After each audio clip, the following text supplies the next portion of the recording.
Hey everybody, it's me, Kimberly Ford, with some amazing updates about the Thirsty Soul book release. This past weekend, I held a pre-release event here in Loganville, Georgia, and it was such an amazing success. And yes, I sold out of all pre-release copies in only a matter of a few short hours. But the question I was asked most is this: so what's Thirsty Soul all about? In the Bible, John 4:14 tells us that when we come to the well thirsty, if we would simply drink from his cup, we would have our thirst quenched forever. Now, this doesn't mean we would never experience lack or inadequacy again, but that our cravings would always be satisfied. So what does all this thirst jargon mean, Kimberly? I'm so glad you asked. It simply means that once we recognize that the superficial things of this world are not capable of satisfying our innermost desires, and that our souls are indeed hungering and thirsting for Christ alone, then we would always be fulfilled.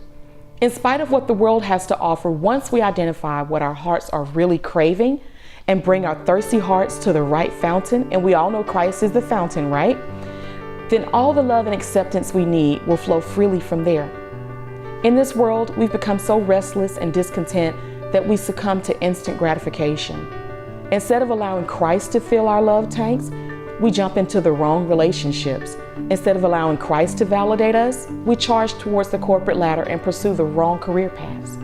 We drive ourselves into debt for material wealth, all for the sake of self-esteem and with the hopes of increasing our self-worth. We pursue fame, accolades, awards, and recognition far too often, looking for others to approve of our existence, instead of embracing the simple truth of his unfailing and adoration love towards us. The angels in heaven even asked, "What is man that God is so mindful of him?" What the angels were really saying is, we're up here crying, "Holy, holy," around the clock, nonstop. But mankind, they're the apple of his eye and the center of his affection. So what gives? So with all that being said, it's time to retrain our drinking habits. It's time to shift our focus away from the things of this world and begin to allow him to fill our cups. Most of us don't need another suit, another car, another house, another degree, or another job.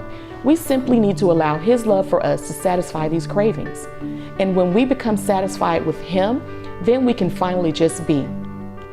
Jesus told us in Matthew 5:6 that those that hunger and thirst for righteousness' sake shall be filled. And then over in John 7:38, he says that rivers of living water will flow from within the hearts of them that believe. There is a life of real satisfaction waiting for all of us. A life where we no longer crave the media attention, the affection, acceptance, and validation from others. But do you believe it?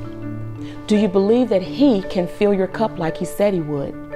In my new book, I encourage you, my readers, to take a sip. Taste and see just how good and satisfying life will become when you allow Christ to satisfy your thirsty soul. The release date is only 6 days away, so don't forget to register for the release event at eventbrite.com. Do it today because spots are filling up really fast. I look forward to seeing you guys there, and I'm so excited about the pending testimonies. Let's keep moving forward.